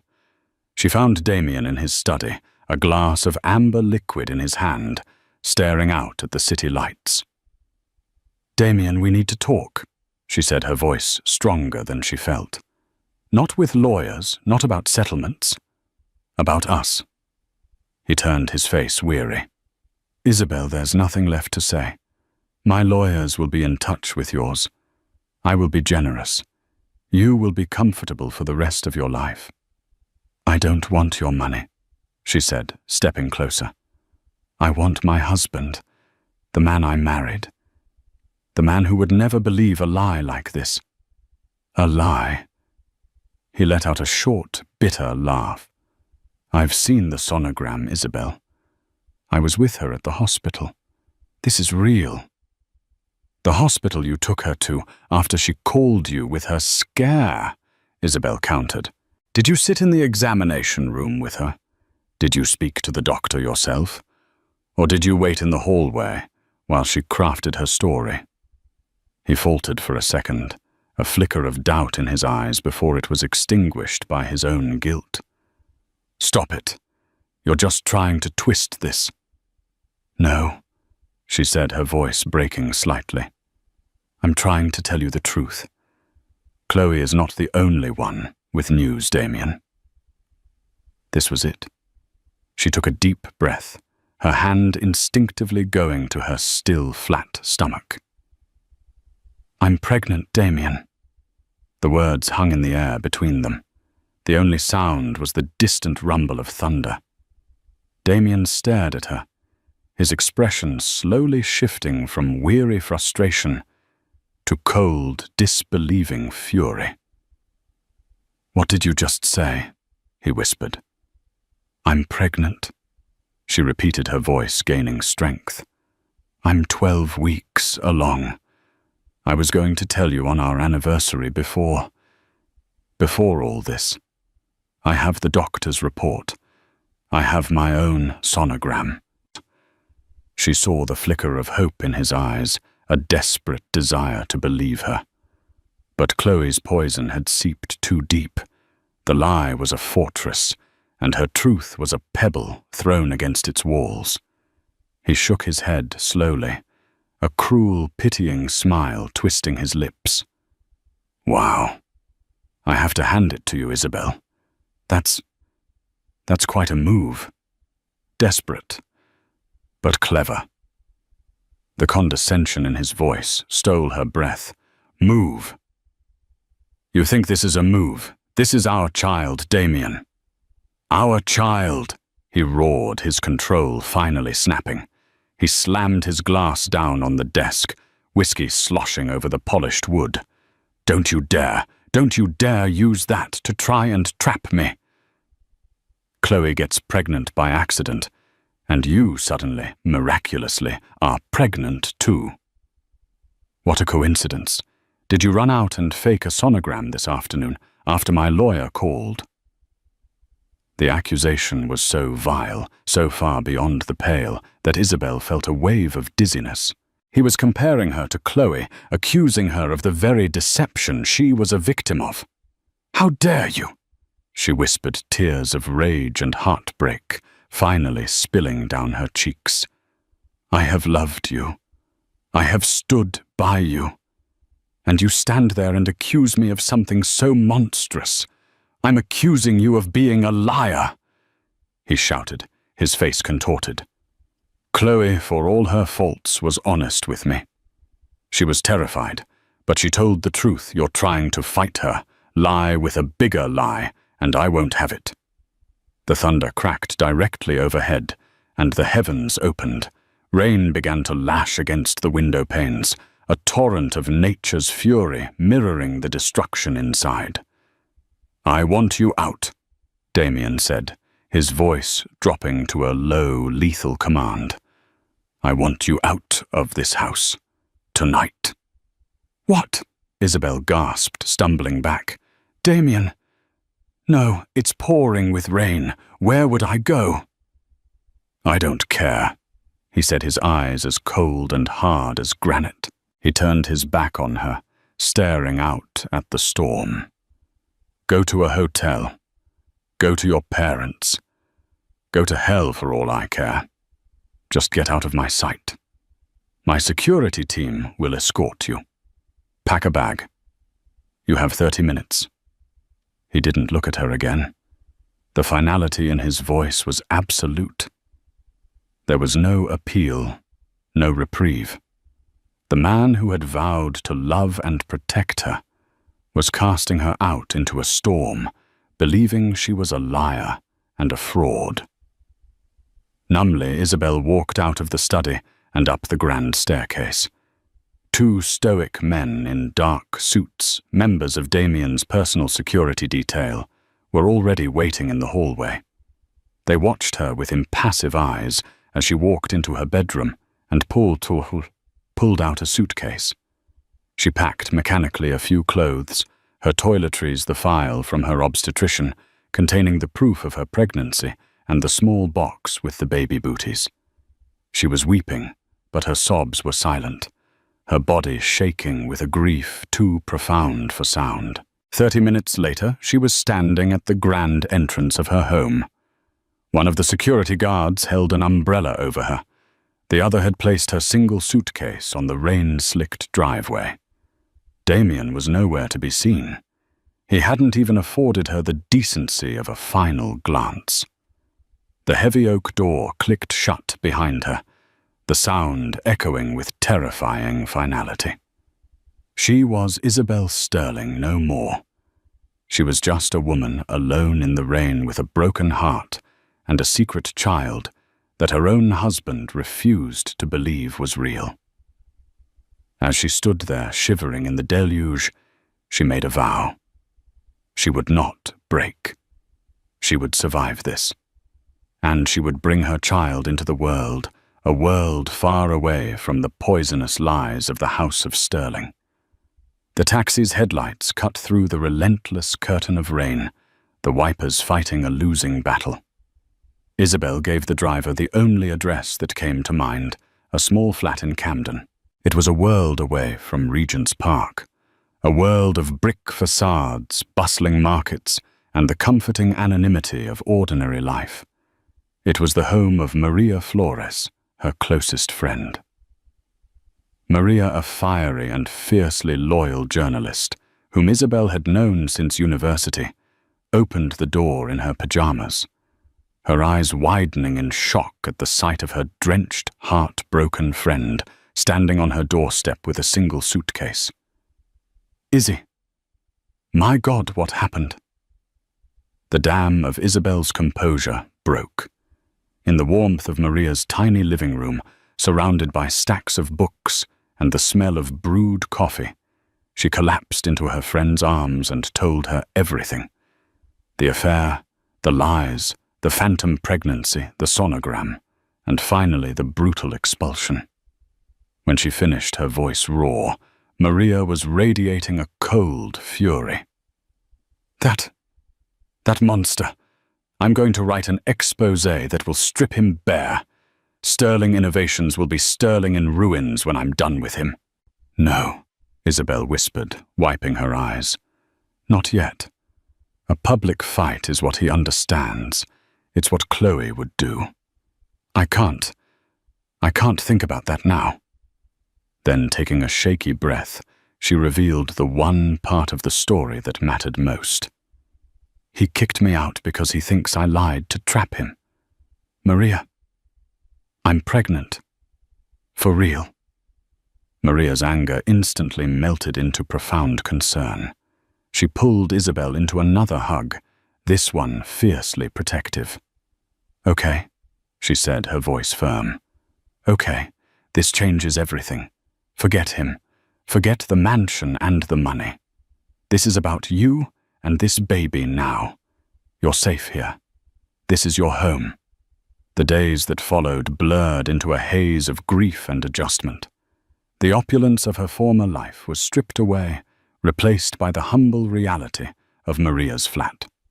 The king-sized bed was replaced by a pull-out sofa. The walk-in closet became a small corner of Maria's wardrobe. The personal chef was replaced by takeout cartons, and Maria's well-intentioned but often burnt attempts at cooking. Yet in this small space, Isabel found something she hadn't had in the mansion for months' safety. She spent the first week in a fog, but Maria was a relentless force of nature. She made sure Isabel ate, forced her on walks through Camden Market, and steadfastly refused to let her drown in sorrow. One morning, Maria came home from a meeting and threw a file onto the coffee table. "Right. First things first. We need to secure you. I called in a favor with a friend who works in family law. She's the best. We need to document everything. Your pregnancy, his assets, Chloe's ridiculously transparent lies. We fight him with facts, Izzy, not with tears." The lawyer, a sharp, empathetic woman named Anya, met with Isabel the next day. For the first time, Isabel laid out her proof. Her doctor's reports, her own sonogram, dated weeks before Chloe's supposed revelation, a timeline of Damien's business trips.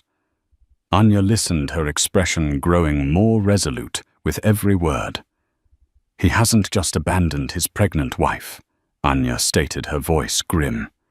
"He has inflicted extreme emotional distress based on a provable fraud. Isabel, when you're ready, we can make him pay for this. But for now, your health and the baby's health are the priority." The process of disentanglement was brutal. Damien's lawyers sent over a settlement offer. It was, as he promised, generous, a lump sum that would keep her in luxury for life, contingent on her signing an ironclad NDA that would prevent her from ever speaking about Damien Chloe or the circumstances of their separation. It was hush money designed to erase her from his history. Looking at the document, something inside Isabel hardened. The soft, forgiving woman who had curated art and arranged flowers was being forged into something new in the fires of her betrayal. This wasn't just about her anymore. It was about her child, a child Damien had disowned based on a lie. "I'm not signing it," she told Anya. "Are you sure?" Anya asked gently. "It's a lot of money, Isabel. Security." "It's not security, it's a gag," Isabel replied, her voice clear and firm. "He doesn't get to buy my silence. He doesn't get to erase his child, reject the offer, all of it." She began to build a new life, a small and quiet one. She used the last of her personal savings money from before her marriage to pay her way. She found a new obstetrician in her neighborhood, a kind, motherly woman who knew nothing of the sterling name, and simply called her Isabel. Hearing her own name unburdened by his felt like a quiet liberation. She and Maria would talk late into the night. Maria, the journalist, was convinced Chloe's lie had a fatal flaw. "Pregnancies have a deadline, Izzy. 9 months. What's her plan?" A convenient miscarriage in a few months? A premature birth of a doll? The lie is unsustainable. We just have to wait for it to collapse. As her own belly began to show a small, definite curve replacing the flat stomach of her past, Isabel's resolve solidified into steel. Every flutter she felt inside her was a reminder of her truth. Damien could have his empire, his mistress, and his lie. She had something infinitely more real. One afternoon, while walking by a small park, she saw a father pushing his daughter on a swing. The girl's laughter echoed in the crisp autumn air. A pang of sorrow hit her, a vision of the family she was supposed to have. But then she placed a hand on her stomach. The sorrow was quickly replaced by a fierce, primal protectiveness. She would be that father and that mother. She would be enough. The world had taken her husband, her home, and her name. It could not take her strength. It could not take her child. While Isabel was building a new life from the ashes of her old one, Chloe Vance was living a fantasy. She had moved into the Sterling mansion, a triumphant conqueror. She wore Isabel's robes, hosted dinner parties with Damien's business associates, and played the part of the tragic, glowing mother-to-be to perfection. She complained of morning sickness, though the staff noticed she had a hearty appetite in private. She redecorated what was to be the nursery in bold, garish colors that grated on the mansion's quiet elegance. She carried her fake sonogram picture in her wallet, ready to whip it out at the slightest provocation. Damien, consumed by guilt and a desperate need to do the right thing, catered to her every whim. He bought her extravagant gifts, hired a personal nutritionist, and spoke about their child with a forced, almost frantic enthusiasm. But beneath the surface, a seed of unease was beginning to sprout in his own mind.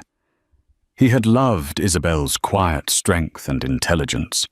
Chloe's constant drama and insatiable need for attention were beginning to wear on him. The first major crack in Chloe's story appeared via an unlikely source, Damien's mother, Eleanor Sterling. Eleanor was a formidable woman, old money personified. She was shrewd, observant, and had never been particularly fond of Chloe's naked ambition. She had adored Isabel. When Damien told her his version of the story that Isabel had lied about a pregnancy to trap him after he'd honorably confessed to fathering Chloe's child, Eleanor had remained silent, her expression unreadable. She invited Damien and a delicately conditioned Chloe to Sunday lunch at Claridge's, her preferred bastion of tradition and discretion. The lunch was a masterclass in subtle interrogation. "You must be so thrilled, Chloe." Eleanor began, her diamond earrings glittering. "A first grandchild is such a blessing. Have you chosen a hospital? I have an excellent man on Harley Street. He delivered all the royal babies you know." Chloe, momentarily flustered, replied, "Oh, we have someone. A wonderful doctor. Very private." "Of course," Eleanor said smoothly. "And the morning sickness, you poor dear. Is it dreadful? Awful?" Chloe sighed, placing a hand on her perfectly flat stomach. "I can barely keep anything down." She then proceeded to order the lobster thermidor and a side of truffle fries. Eleanor's gaze sharpened. Later, as they were leaving, Eleanor took Damien's arm. "She seems remarkably robust for someone so afflicted," she commented dryly. "And for someone supposedly 4 months pregnant, she doesn't seem to have told her tailor. That dress is this season's couture, and it's a perfect sample size." Damien dismissed it as his mother's typical frostiness, but the comment lingered. The lie began to truly unravel a month later. Chloe knew she was approaching the point where her pregnancy would have to become visually obvious. She started stuffing small cushions under her clothes, a clumsy attempt to create a baby bump. The effect was lumpy and unconvincing. The household staff, loyal to the memory of Isabel's kindness, began to whisper. The fatal mistake came from Chloe's own arrogance. Convinced she had everyone fooled, she became careless. She needed a dramatic event, something to cement her status and perhaps rush a wedding. She decided to stage a tragic miscarriage. One evening she called Damien in a panic. "The cramping is back. It's bad. Damien, really bad." He rushed home to find her collapsed at the bottom of the grand staircase, weeping hysterically. I think I'm losing the baby," she sobbed. He scooped her up and raced her to the hospital, the one she had pre-selected. After a frantic hour in the waiting room, a grim-faced Chloe emerged with a doctor who delivered the devastating news that they had lost the baby. Damien was genuinely heartbroken. The phantom child had become real in his mind, a symbol of his mistake and his chance at redemption. He held a weeping Chloe, comforting her, feeling the weight of the tragedy. But Eleanor Sterling was not heartbroken. She was suspicious. A fall down the stairs. A convenient miscarriage, just as the pregnancy should have been showing. It was all too theatrical, too neat. Without telling Damien, she made a phone call. The next day, a discreet private investigator, a former MI6 agent she kept on retainer for family matters, began to look into one Chloe Vance. The results came back a week later in a slim, devastating file. The PI had been thorough. The hospital Chloe had gone to for her initial scare had no record of a Chloe Vance being admitted for pregnancy-related issues that night.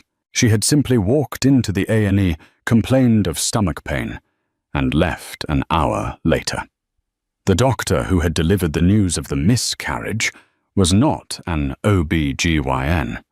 He was a junior resident in dermatology, who it turned out was Chloe's cousin. The PI had tracked down the graphic designer, who for $200 had expertly photoshopped Chloe's name and a date onto a stock sonogram image she'd downloaded from the internet. Most damning of all, the investigator had accessed flight manifests. The emergency trip to Frankfurt, the private jet had not flown to Germany. Its flight plan, paid for on Damien's corporate account, was a round trip to the Maldives. Eleanor read the report in her silent, sunlit drawing room, her tea growing cold. The sheer audacity, the cold-blooded cruelty of the deception was breathtaking. That evening, she summoned Damien to her townhouse. She didn't speak. She simply handed him the file. He read it, his face turning from confusion to disbelief, then to a sickening ashen white. He saw the flight plan to the Maldives, a romantic trip disguised as a work crisis. He saw the invoice from the graphic designer for the ultrasound. He saw the interview with the dermatologist cousin. The entire edifice of his new life, built on a foundation of guilt and honor, crumbled into dust. He wasn't the protector of a wronged woman. He was the gullible fool in a con artist's masterpiece. The lie about Chloe's pregnancy was exposed. And in that horrifying moment of clarity, a far more terrible truth crashed down on him. With the force of a physical blow, Isabel had been telling the truth.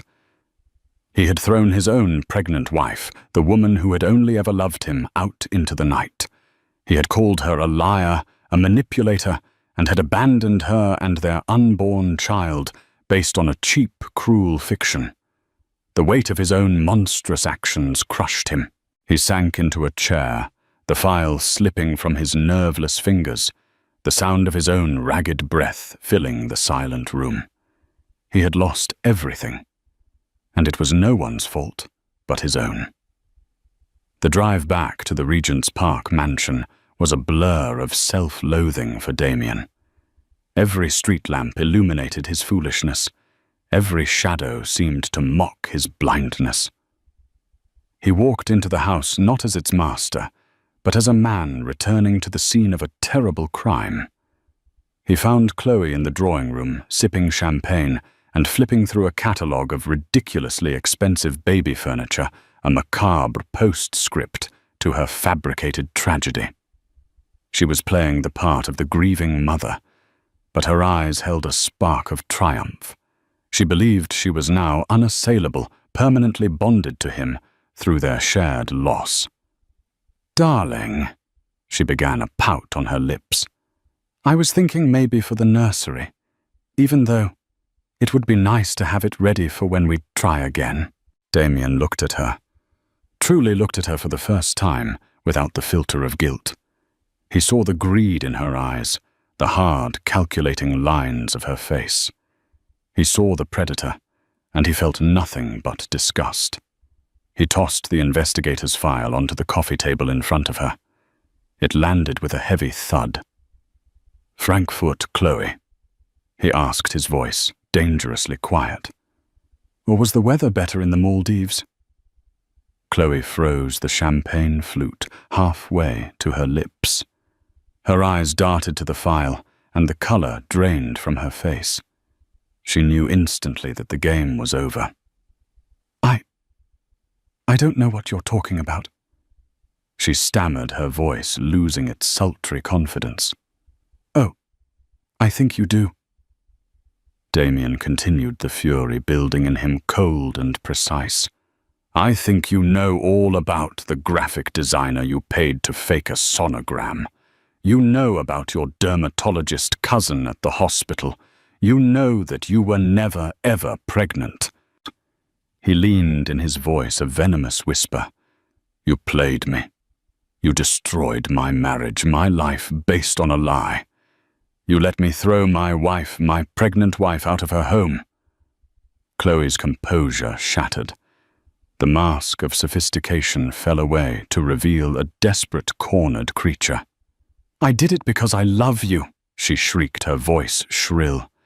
She didn't appreciate you. She was an anchor holding you back. I was trying to set you free. Love. Damien laughed, a hollow, bitter sound. You don't know the meaning of the word. You love my name, my money. You saw a life you wanted, and you decided to burn down anyone who stood in your way. He stood up straight. Get out. What? She gasped. Get your things, everything you came with, nothing more. My security will watch you pack. I want you out of this house, out of my company, and out of my life within the hour. If I ever see your face or hear your name again, I will release this file to every news outlet in the country. I will sue you for fraud. I will destroy you so completely you won't be able to get a job cleaning toilets. Now get out. Her face contorted in a mask of pure hatred. She scrambled from the room. Damien was left alone, standing in the silent monument to his own stupidity. The victory was ashes in his mouth. Getting rid of Chloe was easy. The real reckoning was yet to come. His first frantic call was to Isabel's parents. They informed him in glacial tones that they had not heard from their daughter since the day she left him, and had no idea where she was. His next calls were to her old friends, the few whose numbers he had. They either hung up on him or told him they had no intention of helping him. He was a pariah.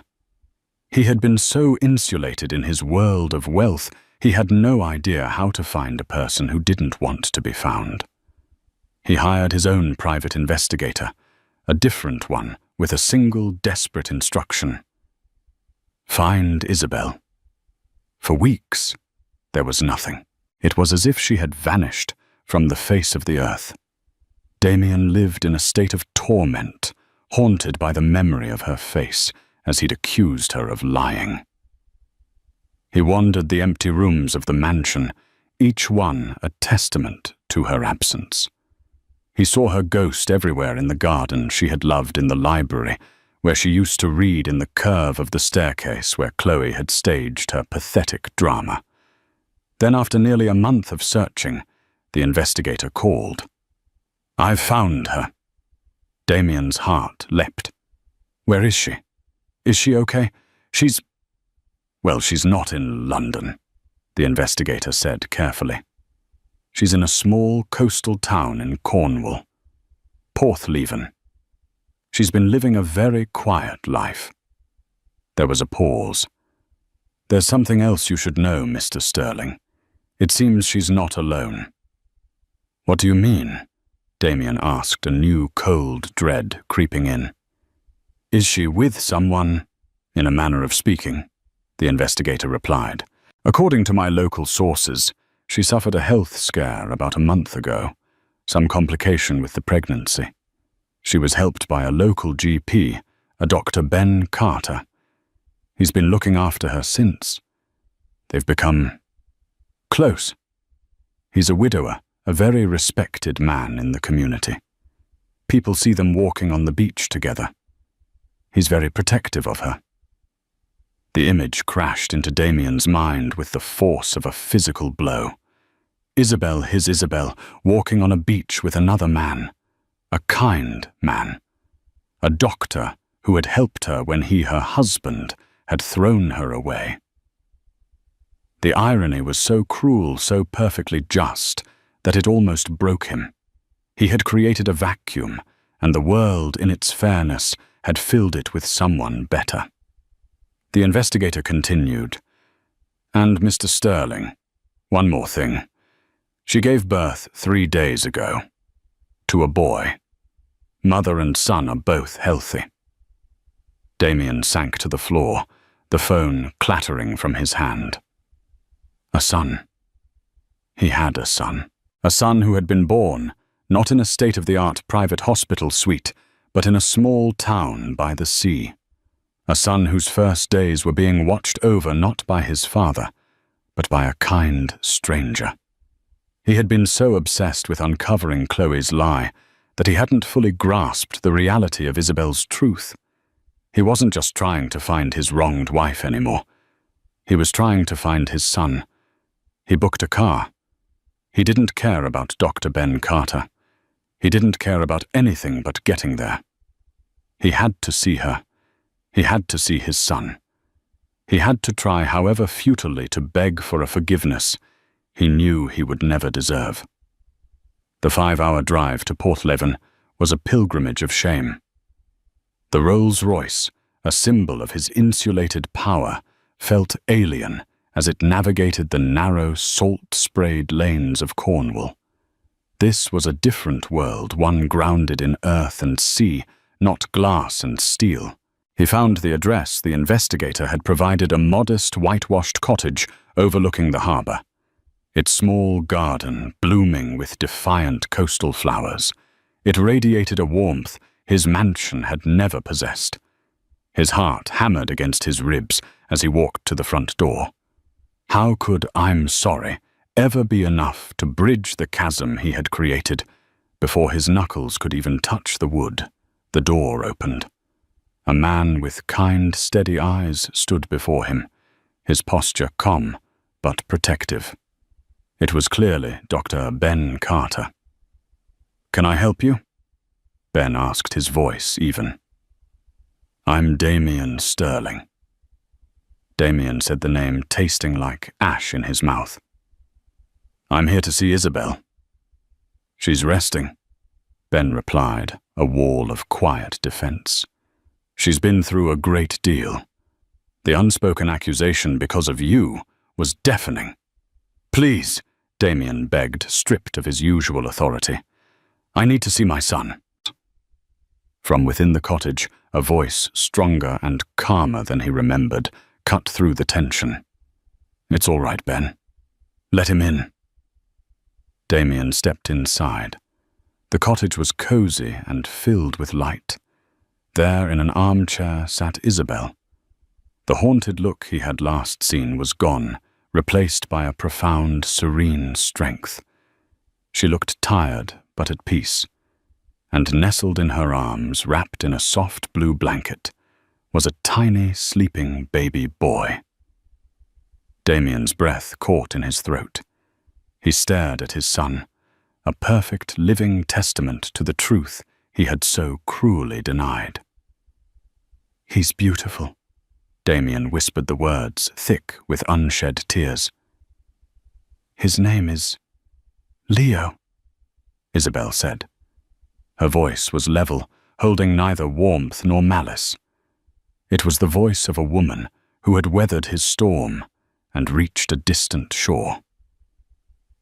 "Isabel, Damien started his prepared speeches, crumbling into dust. "I know everything. About Chloe, the lies. I was a blind, arrogant fool. What I did to you is unforgivable. I threw you out. I called you a liar. It was monstrous. I don't expect forgiveness. I just had to see him. To see you. I'll give you anything, the divorce, the house, my entire fortune. Just please let me be his father." Isabel looked down at the sleeping baby, then back at Damien, her eyes clear and assessing. "You think money fixes this?" That's always been your answer, hasn't it? Settle the account and move on. She stood up slowly, her movements deliberate. When you threw me out, you didn't just abandon me. You abandoned him. The stress of what you did sent me into premature labor. Ben found me collapsed in a store. He saved my life, she said, her voice dropping each word a carefully placed stone. He saved our son's life. Damien visibly flinched, the truth of her words a physical blow. So no Damien, she continued, standing directly before him. You don't get to just walk in here and be his father. Now that is a title you have to earn. You don't get to buy your way back. Her gaze was unflinching. If you want to be in Leo's life, it will be on my terms. You will sell the mansion. I never want to see it again. You will establish an independently managed trust for Leo, and you will get professional help. You will find out why you destroy what is good and real in your life. You will do that work. She paused, letting the verdict settle. But us. There is no us anymore. You broke that beyond repair. That is a consequence you have to accept. Her expression softened, not with forgiveness, but with a final heartbreaking finality. She held the bundled baby out to him. Now, she said quietly, if you are ready, you may hold your son. With trembling hands, Damien Sterling reached out and took the small, warm weight of his child into his arms. Looking down at the tiny, perfect face, the master of a global empire broke down and wept not for the life he had lost, but for the immense, terrifying journey of redemption. He was only just beginning. And so Damien Sterling's gilded world was shattered not by a market crash, but by the quiet, unshakable power of the truth. He learned the hardest lesson of all, that trust once broken cannot be bought back. It must be rebuilt painstakingly, with actions, not words. The story of Damien, Isabel, and Chloe isn't just about a mistress's lie. It's about the devastating consequences of choosing arrogance over intuition, and the incredible resilience of a woman who found her own strength when the world tried to take everything from her. What does redemption truly look like? Is it ever fully possible? Isabel has given Damien a path, but the journey is his to walk alone. This story is a powerful reminder that the most valuable things in life, love, trust, and family, are also the most fragile. If this story moved you, if it made you think, please give this video a like and share it with someone who appreciates a story of consequence and resilience. Don't forget to subscribe to our channel for more dramatic stories that explore the depths of human nature. Hit that notification bell so you never miss an update, and let us know in the comments. Do you think Isabel made the right choice? Can Damien ever truly earn his way back? We can't wait to hear from you.